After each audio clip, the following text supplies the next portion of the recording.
Kabanata 771. Nanunuya si Henry, ang teritoryo ng pamilyang Lindbergh. Napakayabang.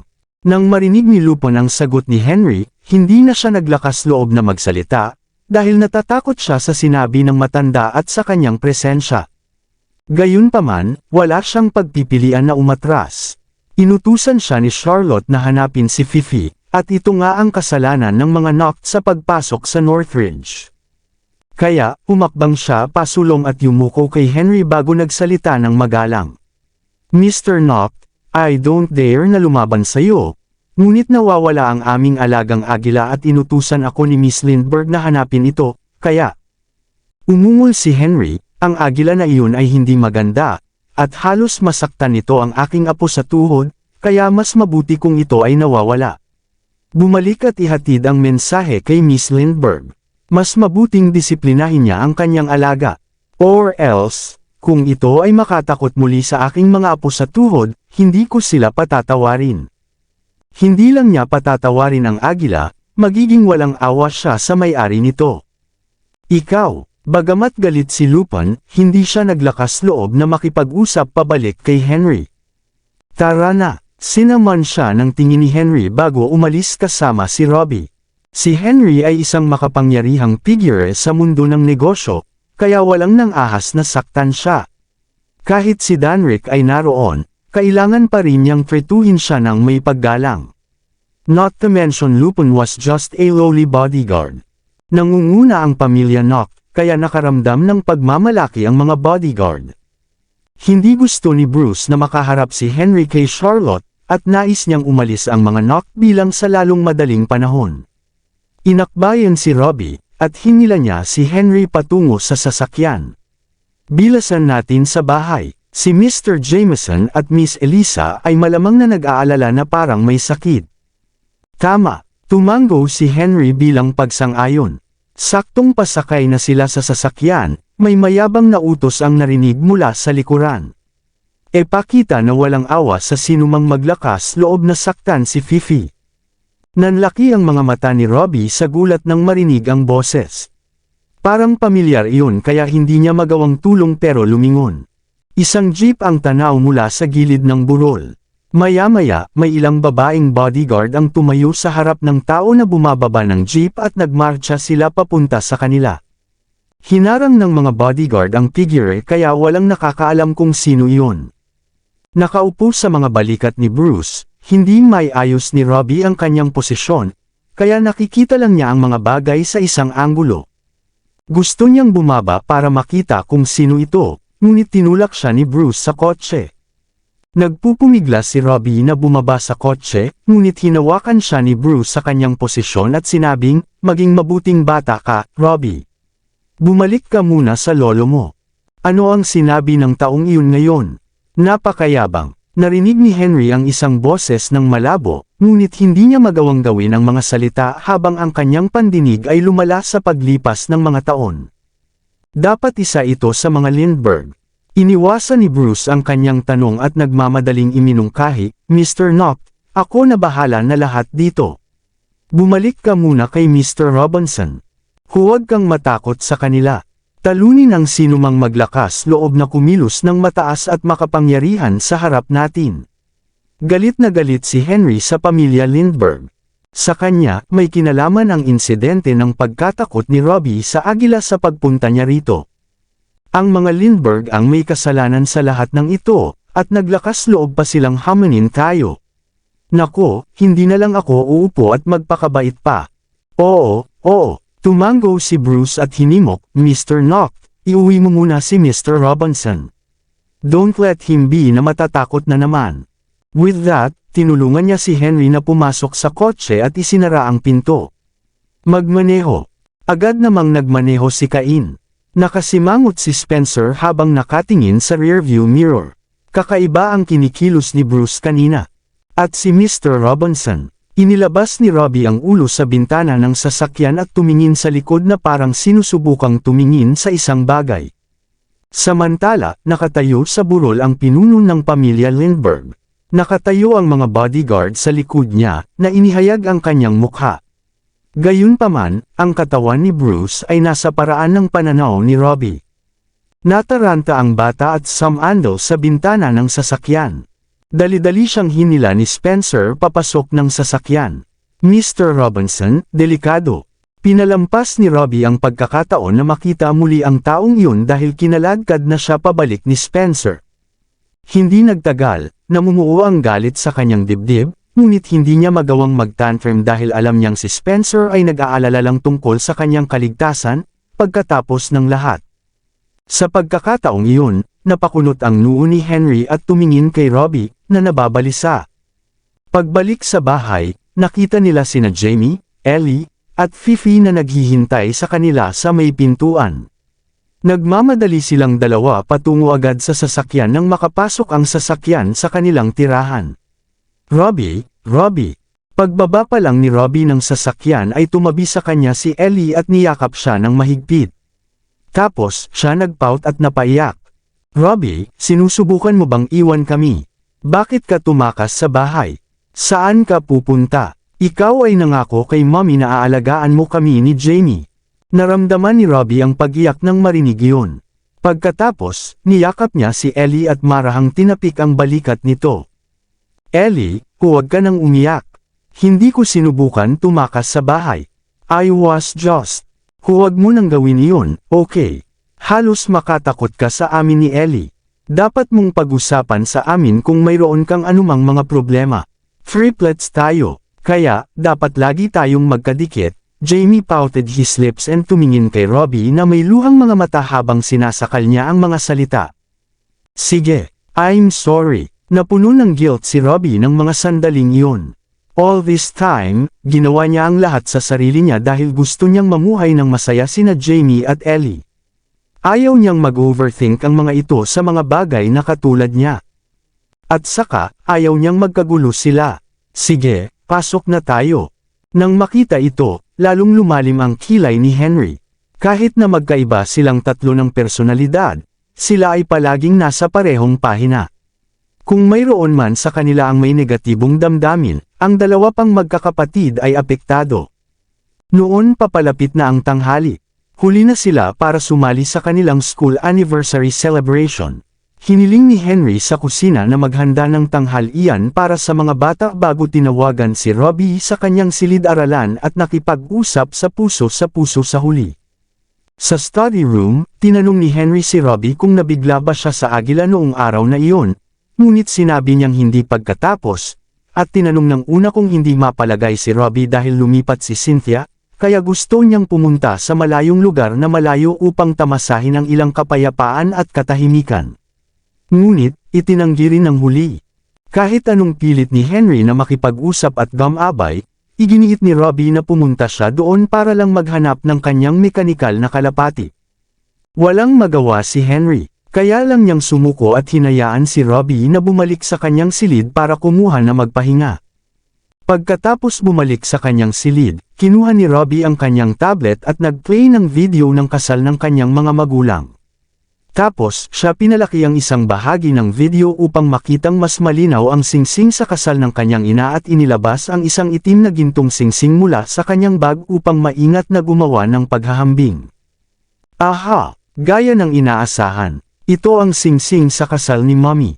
Ang pagtuklas ay nagdulot ng kaguluhan sa kurso sa pamamagitan ni Robbie dahil siya ay isang hakbang na mas malapit sa tagumpay.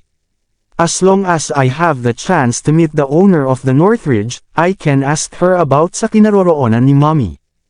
Ngunit ang insidenteng nangyari ngayon ay ikinaalarma ng lahat. Sa tingin ko ay mahirap para sa akin na tumakas sa susunod na oras. Hinawi ni Robbie ang mga kurtina para tingnan ang labas. Gaya ng inaasahan niya, nag-deploy ng mas marami mga bodyguard si Henry para bantayan sila. Sa sandaling iyon, mahigpit na binabantayan ang tirahan ng mga Noct. Bawat bata ay may 4 na bodyguard. Salit-salitan ang mga bodyguard sa pagbabantay sa kanila. Kahit saan sila pumunta, ang mga bodyguard ay dapat manatili sa kanilang tabi sa lahat ng oras. Habang abala si Robbie sa pag-iisip kung paano lalabas ay may kumatok sa pinto. Ilang segundo maya-maya, narinig ang boses nina Jamie at Ellie. Robbie, ako si Jamie. Pwede ba akong pumasok? Dinalhan kita ng pagkain. Robbie, ako si Ellie. Gusto ko ring pumasok sa kwarto mo. Nang marinig iyon, agad na itinago ni Robbie ang singsing at binuksan ang pinto. Pumasok kayo. Salamat, sabi ni Jamie habang tinutulak niya ang isang trolley ng pagkain sa silid ni Robbie. May lemon at herbs at tuhog ng tupa at ilang panghimagas sa trolley. Sa kabilang banda, hawak-hawak ni Ellie si Fifi. Pulang-pula pa rin ang mukha niya sa mga oras na iyon dahil kanina pa siya umiiyak. Take a seat, sabi ni Robbie habang inaayos ang kanyang mga damit sa sofa. Pagkaupo nilang dalawa, galit na tinanong ni Jamie si Robbie, "Robbie, what the hell are you doing kamakailan lang? May lihim ka bang plano?" Natigilan si Robbie nang marinig niya ang sinabi ng una. Hindi niya inaasahan na malalaman ito ni Jamie at palaging iniisip na walang pakialam si Jamie. Siya ang taong laging nilulastay ang kanyang mga araw sa kasiyahan ng buhay at nakamasid sa magagandang babae. "Robbie, don't worry. Sinabi na namin sa kasambahay na umalis. Walang makakarinig sa atin. Kung ikaw ay nagwa-worry that they'll hear it, you can lower your voice," bulong ni Ellie na may naiipit na boses. "Oo, sabihin mo sa amin kung mayroon kang anumang mga sekreto. Tayo ay may iisang isip.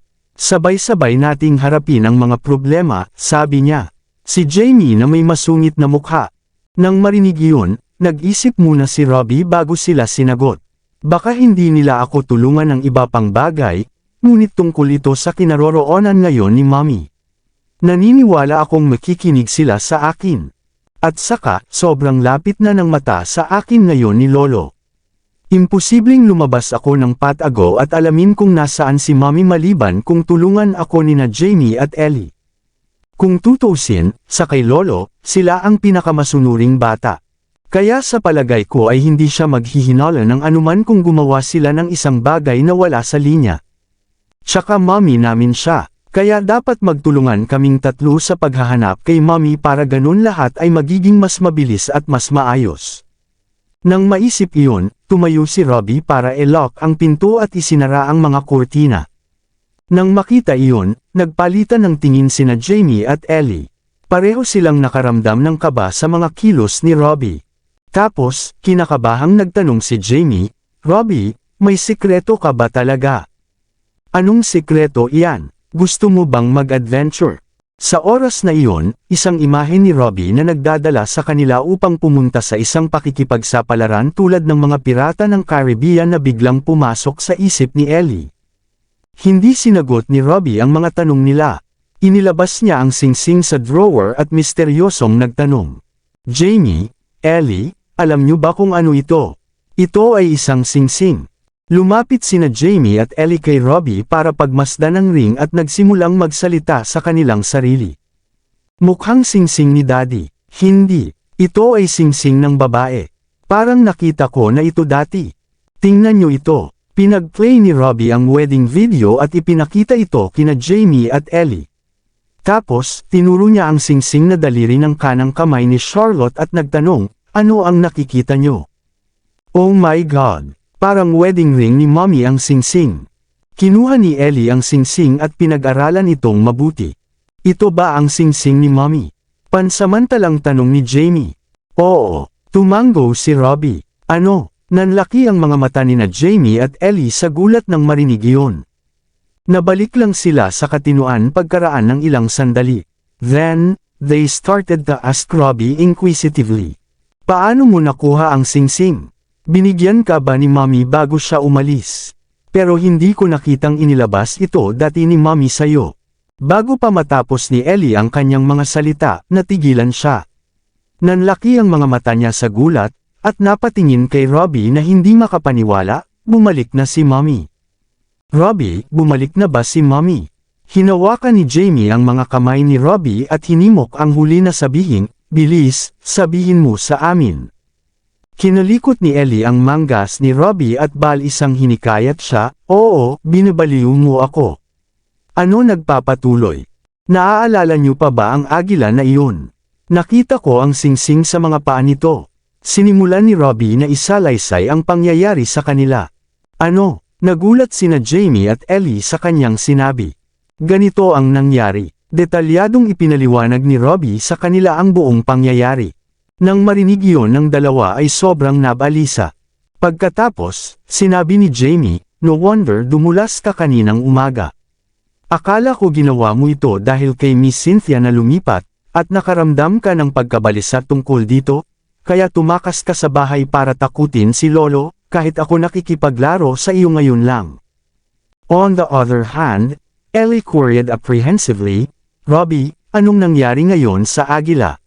Si Mommy ba ang nakatira sa Northridge? I'm not sure, pero kahit wala si Mommy, malalaman ng mga nakatira doon kung nasaan siya. Para ngayon, kailangan nating gumawa ng paraan para makapunta doon at magtanong kung nasaan si Mommy. Sabi ni Robbie sa isang seryosong tono. Okay, Robbie, I believe na mahahanap natin si Mommy basta magkatrabaho tayo. Sabi ni Jamie habang mariin niyang tinanggo ang ulo. Oo, basta magtulungan tayo, mas maaga nating maibabalik si Mommy. Sabi ni Ellie habang siya inilahad ang kanyang kamay. Pagkatapos, inilagay ni na Jamie at Robbie ang kanilang mga kamay sa una, habang nangako silang hahanapin ang kanilang ina na magkasama. Sa oras na iyon, lumipad si Fifi patungo sa kanila at ipinatong din ang mga paa nito sa kanilang mga kamay. Ang tatlong kamay at paa ng isang loro ay nagsama-sama, na naglalabas ng hangin ng pagkakaisa. Robbie, kailan natin sisimulan ang ating misyon? Tanong ni Jamie. Siya ay nasusunog sa pagnanasa at nais na simulan agad ang paghahanap sa kanilang ina. Dapat isama mo rin kami kapag hahanapin mo si Mommy sa susunod. Huwag kang mag-isa doon. Ellie leaned forward, at natatakot na iwan siya ni Robbie. Hindi pa natin magagawa iyon. Iningatan ni Robbie ang singsing ng maayos habang sinabi niya, naalerto ko na si Lolo ngayon, at nagpadala siya ng maraming bodyguard para bantayan ako. Kaya wala tayong magagawa sa ngayon.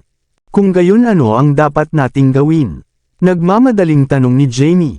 Maghintay tayo ng ilang araw bago tayo magsimula. Medyo nakakaabala para sa atin na mahanap si Mommy ngayon na mahusay na si Lolo na nandito.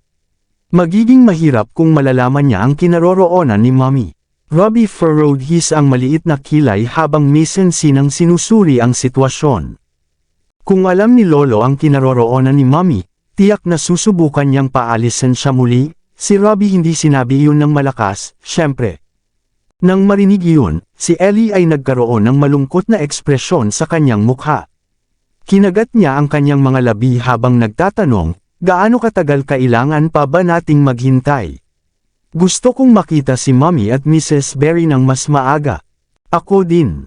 I wonder how they have been doing these 2 years. Sana makabalik sila ng mas maaga. Medyo nalungkot si Jamie habang iniisip si Charlotte at ang kasambahay. Sa tingin ko ay naiinis na si Daddy kay Lolo. Siguradong naghahanap siya ng paraan para ipadala si Lolo pabalik. Hindi natin kailangang alalahanin iyon. Aayusin ni Daddy. Pwede na nating hanapin si Mommy sa sandaling bumalik si Lolo sa M-Nation. Pinagplanuhan ni Robbie ang lahat ng hindi niya tiningnan parang 6 na taong gulang na bata sa lahat. Pagkatapos, idinagdag niya, nitong mga ilang araw, gagawin natin ang ating pang-araw-araw na gawain gaya ng dati. Huwag masyadong mag-isip tungkol sa ating misyon at huwag niyong sabihin kahit kanino ang tungkol dito, naintindihan niyo ba? Oo, matigas na tumango sina Jamie at Ellie. Tumango rin si Fifi, oo. Bigyan natin ng pangalan ang grupo natin. Tawagin natin itong The Triplets Reconnaissance Team. Tapos, ang pangalan ng ating lihim na misyon ay Project Mommy. Sabi ni Jamie. Jamie, marami ka na sigurong nabasang comics. Medyo hindi nakaimik si Robbie. Ito ay magpaparamdam sa akin ng higit na kumpiyansa sa pagkumpleto ng misyon. Halika, Robbie, sabi ni Jamie. Sige, gagawin ko. Si Robbie ay maaaring sumunod lamang sa tagubilin ng una. Muli silang nagsalansa ng kamay at sumigaw ng Triplets Reconnaissance Team, Project Mommy opisyal na inilunsad. Nang pauwi na si Zachary, nakatanggap siya ng tawag mula kay Bruce na nagsasabing natagpuan na nila si Robbie at naayos na ang lahat. Kaya naman, inutusan niya si Marino na mag-U-turn at bumalik sa opisina. Sa mga ilang araw na ito, malawak na isinapubliko ng Lindbergh Corporation ang araw ng pagbubukas ng South Sea, at ang napalitan ng balita ang mga headline ng maraming platform. Ang mga shareholders ng Divine Corporation ay nag-aalala na ang insidenteng ito ay makakaapekto sa paglulunsad ng mga bagong tech na produkto ng kanilang sariling kumpanya. Kaya naman, naging abala si Zachary sa mga bagay na ito kamakailan. Tsaka abala siya sa pag-aayos ng mga plano para sa gymnasium project na nakipagtulungan siya kay Luis. Sa makatuwid, siya ay sobrang abala. Araw-araw, ginugol niya ang kanyang oras sa Divine Corporation at sa proyekto ng mga site. Nais niyang ilunsad ang mga bagong produkto ng kanyang kumpanya bago ang Lindbergh Corporation upang magawa nila na makipagkompetensya sa huli. Kung hindi, ang proyekto sa teritoryo ng South Sea ay magnanakaw ng limelight. Gayunpaman, naramdaman ni Zachary ang pananakit ng ulo sa kanyang ulo nang marinig ang huling pangungusap ni Bruce. Si Mr. Noct at Miss Lindbergh ay halos magkabanggaan sila kanina. Sa kabutihang palad, napaalis ko sila sa oras. Pero pakiramdam ko kanina lang kakaiba ang kinikilos ni Mr. Robbie. Sa tingin ko may natuklasan siya noong umalis kami sa Northridge, at nakatingin siya sa direksyon ni Miss Lindbergh. Maraming salamat sa lahat ng sumusubaybay. Please subscribe and follow my YouTube and Facebook channel, Filipino Novel. Maraming salamat po. Kabanata 775. Ano? Kumunot ang noo ni Zachary. Nakita ni Robbie ang kanyang ina. Hindi, mariing sagot ni Bruce. I blocked his sight. Hindi niya dapat nakita si Miss Lindbergh. Hindi dapat. Ungol ni Zachary. Ikinalulungkot ko ang aking kawalan ng kakayahan. Nadismaya si Bruce, ngunit hindi niya ipinagtanggol ang sarili. Tumahimik ka, Mr. Noct, payo ni Ben sa kanya. Hindi mo ito maaaring itago magpakailanman. Si Miss Lindbergh ay gagawa pa rin ng isang pampublikong pagpapakita sa araw ng pagbubukas ng proyekto sa teritoryo ng South Sea. Kahit na ang mga tao mula sa Southridge at Northridge ay hindi pa nagkikita sa ngayon, malalaman nilang bumalik siya sa araw na iyon. Napakunot ang noo ni Zachary matapos marinig ang paliwanag. Kailan ang opening? 13th next month, mabilis na sagot ni Ben. 29 na ngayon. Kaya mayroon kaming 16 na araw para magtrabaho. Tinapik ni Zachary ang armrest ng leather chair niya, sa kanya sinabi Bruce, tawagan mo si Cynthia. Kung hindi siya nahihirapan, sabihin sa kanya na samahan niya akong maghapunan ngayong gabi. Ha! Nagulat si Bruce sa kahilingan, ngunit mabilis niyang sinagot, agad, sir. Bigyan mo ako ng minuto. Tinapos ni Zachary ang tawag, ngunit hindi siya mukhang relaxed. Sa totoo lang, nate-tense siya. Kailangan kong ibalik si Henry sa M-Nation, o ako ay pipigilan. Don't worry, there are about 2 weeks before that. We'll settle this before then, pagpapatahimik ni Ben sa kanya pababa. Kasabay nito, tumawag pabalik si Ben, Miss Blackwood isn't feeling well. She declined your invitation. Nagulat si Zachary sa narinig. Akala niya tatanggapin ni Cynthia ang imbitasyon kahit anong mangyari, pero hindi niya inaasahan na tatanggi siya. Nakikita ko, binaba ni Zachary ang tawag. Nagtamo ng malubhang pinsala si Miss Blackwood. Nakita ko siya kahapon, at hindi man lang siya nakaalis sa kama. Ang paglabas para kumain ay tila hindi makatotohanan sa ngayon, paliwanag ni Ben. We'll talk about this later. For now, let's settle some business. Oo, nagtrabaho si Zachary sa buong araw at tumanggi sa lahat ng appointment para sa gabing iyon. Gusto na niyang umuwi sa lalong madaling panahon at gumugol ng ilang oras sa kanyang mga anak, ngunit ito ay 10 nang siya ay umuwi.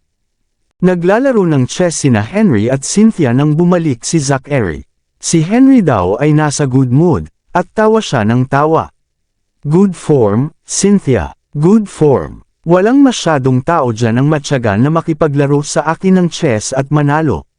Pangalawa ka. Ibinaba ni Cynthia ang kanyang piraso ng chess at sumenyas, si Zachary ba ang nauuna?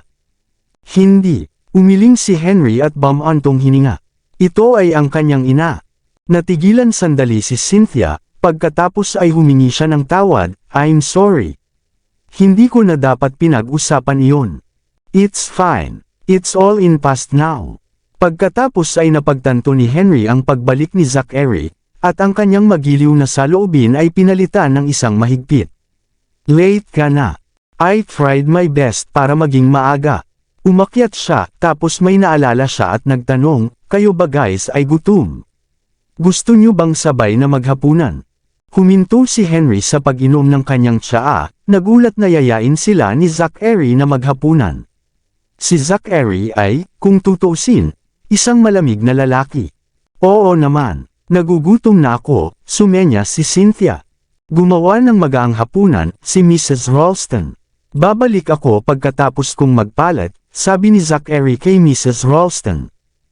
"Oo, Mr. Zachary." Mabilis na pinapunta ni Mrs. Ralston ang mga katulong sa kusina, habang si Zachary ay umakyat sa itaas. Napatingin sa kanya si Henry saglit, saka siya lumingon kay Cynthia. "Cynthia, kinausap ka ba niya nitong mga nakaraang araw? Niyaya niya akong kumain ngayong gabi, ngunit tumanggi ako dahil wala pa akong estado na lumabas," siya ay sumanyas. "Ganun ba?" Natuwa si Henry. Iyan ay pag-unlad doon. Nahihiyang kinagat ni Cynthia ang labi, namumula ang mukha. Baka magalang lang siya, hindi ito maaaring maging romantiko. Pero mas magaling na siya ngayon, kaya take the chance, Cynthia, payo ni Henry sa kanya. Siya ay isang malambot sa puso. Oo, maaaring mukhang hindi siya nagmamalasakit, ngunit siya ay isang tapat na tao. Kung gagawin mo siyang mahulog sa'yo, trato ka niya na parang reyna. "Alam ko." Nakangiting tumanggo si Cynthia. "Gusto mo pa rin ba siya noon?" Tanong ulit ni Henry. "Oo," walang pinalampas na sagot niya.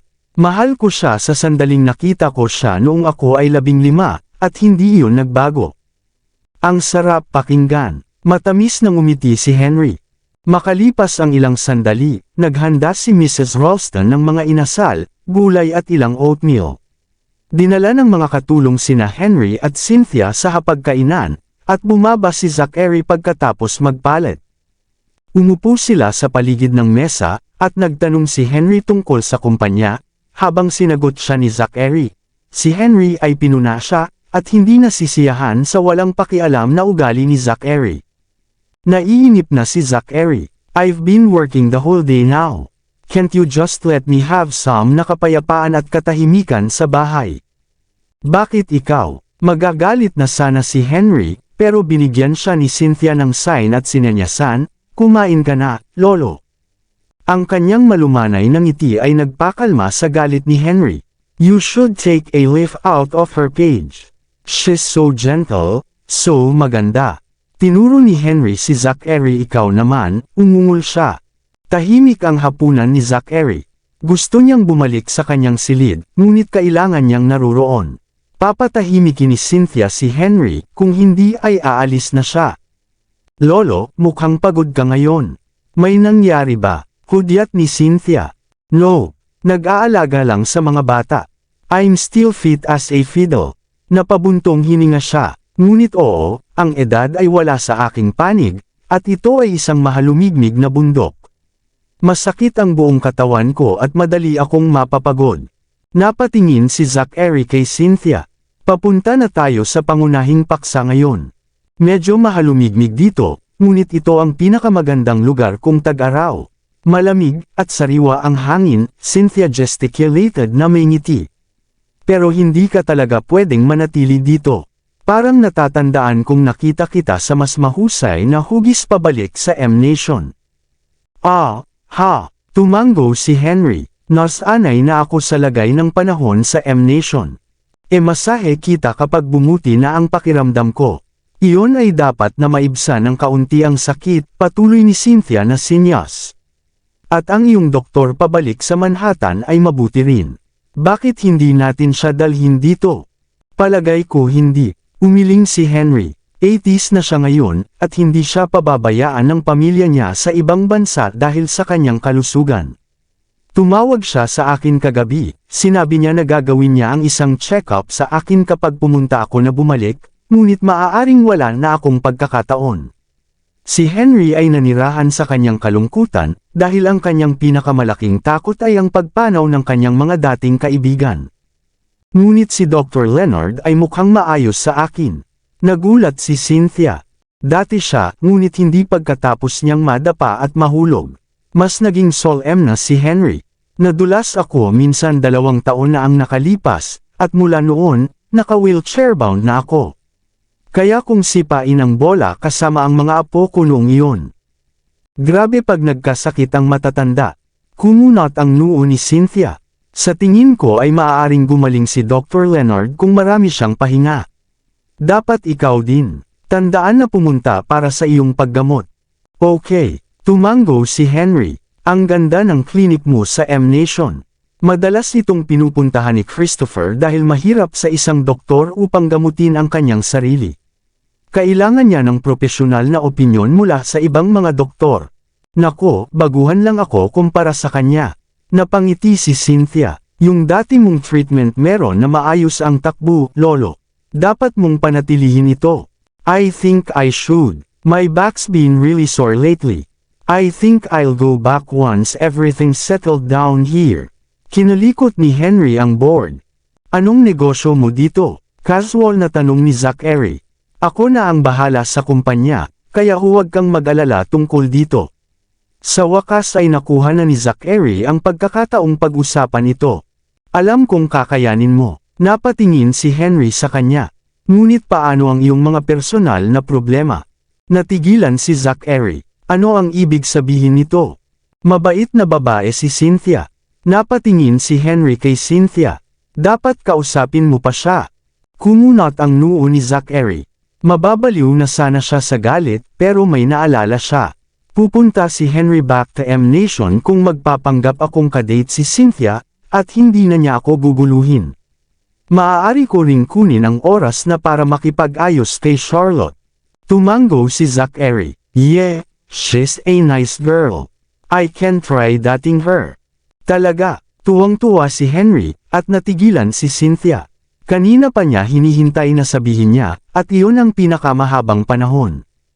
Oo naman, si Zachary ay hindi nagpakita ng labis na sigasig, o ito ay masyadong peke. I can date her and see what ang mangyayari. Magaling, napakahusay, napakahusay. Tumango si Henry sa sobrang tuwa. You'll see how nice Cynthia is once you nasamahan siya. Oo, alam ko. Binigyan siya ni Zachary ng shrimp dumpling. Na-touched si Cynthia and smiled gently at him. Tuwang-tuwa si Henry nang makita iyon, at ayaw niyang mapamagitan sa magkasintahan, kaya sinabi niya, "Oops, inaantok na ako pagkatapos kong kumain. Sa edad ko na siguro ang umaarte.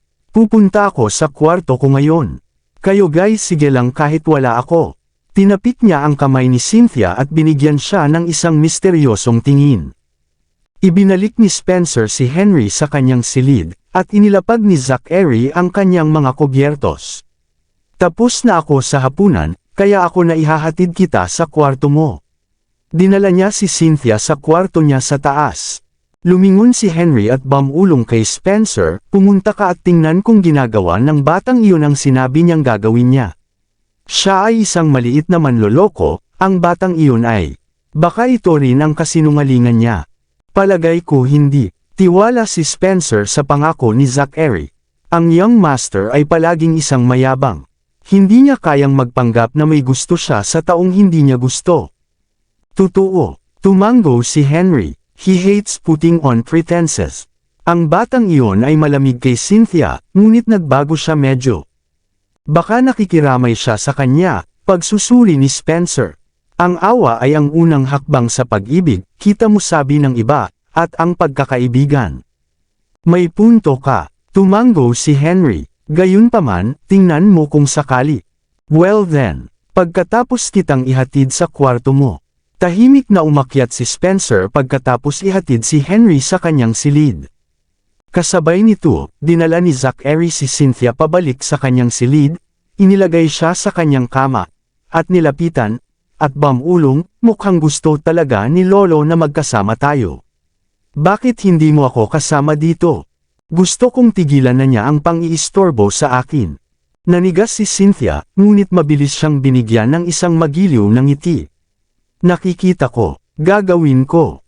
Salamat, tumango siya. May utang ako sa iyo, at sisiguraduhin kong babayaran kita. Mabuti naman. I want to do this. Biglang niyakap ni Cynthia si Zachary at hinalikan dahil nakita niya na may tao sa labas ng kwarto niya. Si Spencer ay nakatingin sa nakaawang na pinto at nakita niya si Cynthia na nakahiga sa kama, habang si Zachary ay nakasandal sa mas malapit. Pagkatapos ay niyakap siya nito at naghalikan sila. Ahem, may umubo, at kumaripas ng takbo si Spencer, at napa-death glare si Ben. Nagkibit balikat lang si Ben, at nagtungo na siya para isara ang pinto. Magkadikit na sana ang kanilang mga labi, ngunit bigla siyang itinulak ni Zachary palayo. Maaari siyang magpanggap na nasa isang relasyon kay Cynthia, sa kondisyon na walang direktang pakikipag-ugnayan sa kanya, dahil tatanggihan siya ng anumang uri ng pagkakadikit sa balat. Sinesenyasan ni Cynthia, hindi ko sinasadya. May nakasilip sa atin kaya ako. Alam ko, putol ni Zachary. Si Spencer iyon. Dahil sa gulat ay kinagat ni Cynthia ang labi at tumango. Salamat. Umalis si Zachary sa kama. Matulog ka ng mahimbing. Hinihintay siya ni Ben sa labas. Si Mr. Spencer ay bumalik sa kanyang silid. Isinara ni Zachary ang pinto, ngunit sa halip na bumalik sa kanyang kwarto, pumunta siya sa study room. Binuhos ni Ben ang baso ng alak para sa kanya. You're pretending to be in a relationship with Miss Cynthia kaya aalis na si Mr. Henry, hindi ba? Napansin mo rin, tinaas ni Zachary ang kanyang kilay. Matagal na akong nagtatrabaho para sa iyo, kaya't napakalinaw para sa akin. Ngumiti si Ben, ganoon din ang bagay ay para kay Mr. Henry. Hindi mo siya maloloko lang ng half-hearted acting. Kumunot ang noo ni Zachary, totoo. Sinabi ko sa kanya na susubukan kong makipag-date sa kanya, ngunit kung hindi ako lalampas ng 1 milya, ang tusong matandang fox na iyon ay hindi ito bibili. Maaaring kailanganin mong lumampas kung gusto mong iwan ka ni Mr. Henry, paalala ni Ben sa kanya ng maingat. Anong ibig mong sabihin na kailangan kong maging agresibo? Tumahol si Zachary. Pasensya na po, sir. Napayuko si Ben. Sinamaan siya ng tingin ni Zachary, ngunit may punto si Ben. Ito ay magiging sakit sa ulo. Baka kailangan kong lumingon ng matinding hakbang para umalis siya, pero hindi ko talaga gustong gawin iyon. Baka makatakas ako ng walang nakakapansin. Pagkatapos ng lahat, walang makakaalam kung ano ang ginagawa namin sa likod ng mga saradong pinto. Magandang ideya, napapikit si Zachary. Ngunit kailangan mong tiyakin na ang iyong mga anak ay hindi makakabangga sa iyo kapag pupunta ka dito, si Ben ay iminungkahi. Lalo na si Robbie, sensitive talaga siya, at makakasama ang relasyon mo sa kanya kung nakikita niyang nagiging intimate kayo ni Miss Cynthia. Iyon siguro ang dahilan kung bakit siya tumakas ngayon. Totoo, kumunot ang noo ni Zachary at tumango. Importante iyon. So anong gagawin mo? I'll be surveying Ashenville Garden for the next couple of days. Tanungin si Cynthia kung gusto niya samahan ako bukas ng umaga. Nais ni Zachary na malapit kay Cynthia habang hawak ang kanyang mga anak na malayo sa kanyang negosyo. Sa tingin ko matutuwa siya, sabi ni Ben. Ngunit hindi nakikita ni Mr. Henry kung ano ang ginagawa niyo noon. Hindi siya tanga. I bet magkakaroon siya ng mga espiya na sumilip. Kilalang kilala ni Zachary si Henry. Siguro susuriin niya sa amin din. Nakikita ko, nang mag-almusal sila kinaumagahan, tinanong ni Ben si Cynthia kung gusto niyang sumama kay Zachary sa isang pananatili sa Ashenville Garden. Siyempre, naroon si Henry para makinig. Sinabi pa ni Ben sa kanya ang hot spring ay maaaring makatulong sa kanyang paggaling. Tinaas ni Henry ang kanyang kilay. Huminga ka ng sariwang hangin, Cynthia. Ang pananatili sa bahay sa lahat ng oras ay hindi mabuti para sa iyong kalusugan. Okay, nag-aalangan pa si Cynthia, pero hindi na matapos himukin siya ni Henry na pumunta. Napangiti siya. Salamat sa pagkakaroon sa akin, Ben. No problem. I'll tell Mr. Noct about it, and Rena's going to go to get ready. Aalis na sana si Ben para sa paghahanda, ngunit biglang sinabi ni Henry, I can't let her go alone. Take na kasama mo sina Cain at Kyle. Gaya ng hinula ni Mr. Knock. Siyempre, pagsang-ayon ni Ben. Dumating si Reyna para sunduin si Cynthia noong hapong iyon. Dalawang nurse ang isinama ni Cynthia dahil sa kanyang mga sugat at nagpadala si Henry ng 2 bodyguard kasama niya. Nagpadala si Ben ng isa pang 2 bodyguard upang sumama din, na ginawa itong kabuoang 4 na bodyguard, 1 doktor, at 2 nurse na nag-escort kay Cynthia. Ito ay isang pulutong. Alam ni Mr. Potter na malapit si Cynthia kay Zachary nang tanggapin siya nito sa Ashenville Gardens parking lot dahil marami siyang nagpo-protekta sa kanya. Siya ay upang manatili sa parehong villa kung saan ang isang mainit na tagsibol ay nasa likod bahay, tulad ng gusto ni Zachary. 8:00 na ng gabi nang matapos ang lahat, ngunit wala pa si Zachary. Gayunpaman, si Cynthia ay tila hindi nagpakita ng anumang anyo ng pagkabalisa. Sinabi niya kay Ginoong Potter na panatilihin ang kanyang pagdating na lihim dahil ayaw niyang mag-alala si Zachary. Nakangiting tumanggo si Mr. Potter. Napakabait na babae. Siya ay maaaring isang pipi, ngunit siya ay nagmula sa isang mabuting pamilya, at may kaalaman, maamo, at napakarilag. Siya ay perpekto.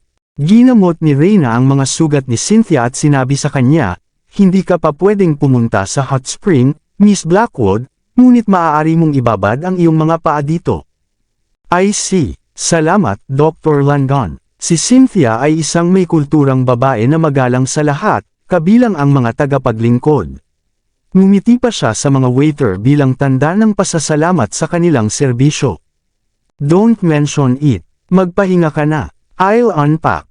Oo naman. Pagkatapos pumunta si Reyna sa katabi niyang kwarto, tumahimik si Cynthia at itinulak ang sarili sa bintana, at tumingin sa ulan na bumubuhos sa labas. Ito ay isang buhos ng ulan.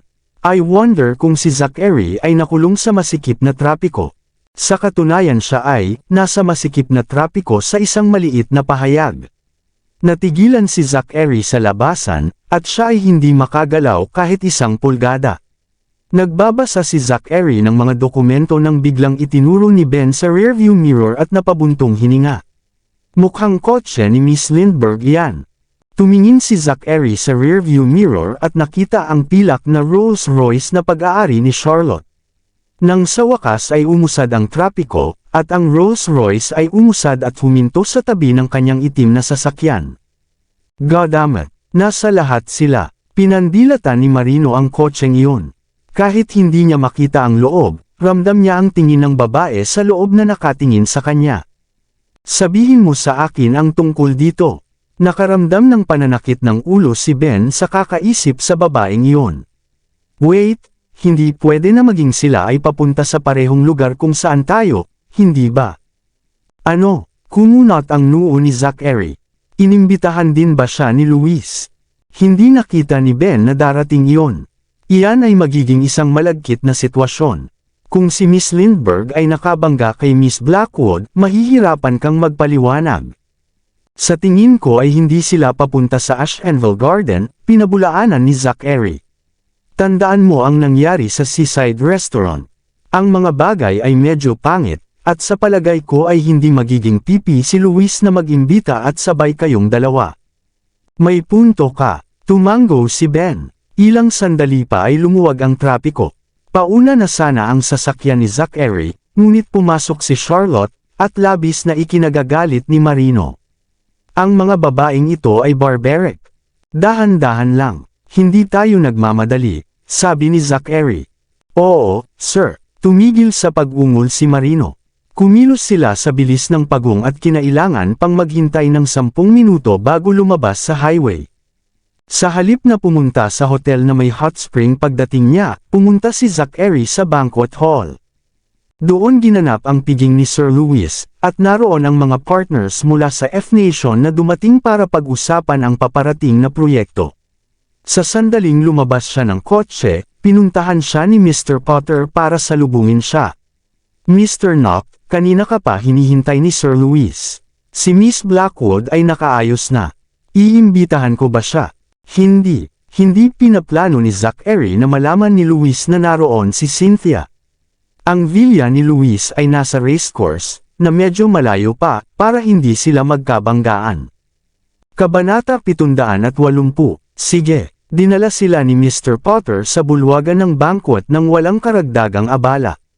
Iniska ni Zachary ang mga sasakyan sa parking lot, ngunit hindi niya nakita ang pilak na Rolls Royce. Mukhang wala dito si Charlotte. Bumaba ang kanyang pagsimangot. Ngayon ay maaari na akong pumasok sa negosyo. Isang nakakaganyak na himig ng piano ang narinig sa kanilang pagpasok, at sumunod na palakpakan. Hindi ito pinansin ni Zachary, dahil si Luis ay isang namumukod-tanging pianista, at kailangan lang niyang magpakitang gilas sa bawat piging. Ngunit laking gulat niya nang makita ang pares sa harap ng piano nang makalapit siya. Dumating si Miss Lindbergh, natigilan si Ben, ngunit hindi namin nakita ang kanilang sasakyan. Nataranta si Marino. Si Miss Lindbergh ay dumating 20 minuto bago. Pumunta siya sa villa ni Sir Louis at sumama sa kanya, bulong ni Mr. Potter. Dam na babae, pinandilatan ni Marino si Morgan. Ito ay magdudulot ng problema. Kumunat ang noo ni Ben kay Zachary. Shut up, senggal ni Zachary. Ibinaba nila ang kanilang mga tingin at hindi na nagsalita pa. Anong mali? Si Mr. Potter ay may masamang pakiramdam tungkol dito. Mr. Potter, may ibinulong si Ben sa kanya, at tumango si Mr. Potter.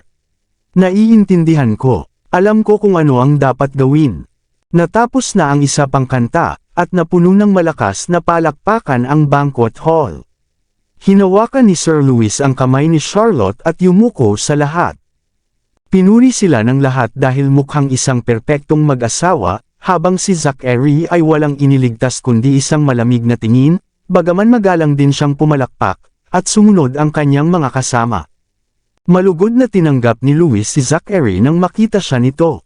Nandito ka, Zachary. Napansin lang siya ng mga bisita sa puntong iyon, at tumayo sila para salubungin siya. Binigyan sila ni Zachary ng magalang na pagtanguo, ngunit may napansin siyang problema. Ang lahat ng mga kasosyo ay nagdala ng kanilang sariling kadate sa kanila, at maging si Louis ay kasama si Charlotte. Si Zachary lang ang dumating mag-isa. Umupo ka, Charlotte. Matapos may ayos ni Louis si Charlotte, mabilis niyang tinanggap si Zachary. Ano, matagal ka ba? Anong nangyayari? Tinatanong ni Zachary si Louis, pero ang mga mata niya ay kay Charlotte. Nakihalubilo si Charlotte ng mabuti sa mga kasosyo at kanilang pamilya. Nagdala pa siya ng mga regalo para sa kanila, bagaman sina Morgan at Lupin ang mga humahawak sa kanila. May sasabihin ako sa'yo. Dinala ni Louis si Zachary sa gilid at bamulong, pwede bang isa pang partner para sa proyektong ito? Hindi, walang pagdadalawang isip na pagtanggi ni Zachary. Oh, don't be a party pooper, Zachary. Pagpapakalma sa kanya ni Louis. Kinilala ni Charlotte ang mga kasosyo, at sila ay sumang-ayon dito. Wala akong magagawa tungkol dito. So you set me up. You're forced me to agree. Kumunat ang noo ni Zachary na mukhang seryoso. Sinong nagtanong sa iyo gawin ito? Ako. Sinulyapan ni Louis si Charlotte nang hindi namamalayan, ngunit umiwas siya sandali. Wala. Ang usapang ito ay mangyayari pa rin. May isa pa tayong miyembro dito. Kaya sino ang nagsabi sa kanila na dalhin ang kanilang mga kapartner, at sino ang nagpapahintulot sa mga Lindbergh na dumalo sa piging na ito? Nalungkot si Zachary. At sinong nagsabi sa iyong ilihim mo ito? I did, malamig na sabi ni Charlotte. Naglakad siya palapit sa kanila nang may gilas at ngumiti kay Zachary. Parang ayoko sa sorpresang ito, Mr. Noct. Malamig na tinignan siya ni Zachary at umiwas ng tingin. Hindi niya kayang magalit sa kanya.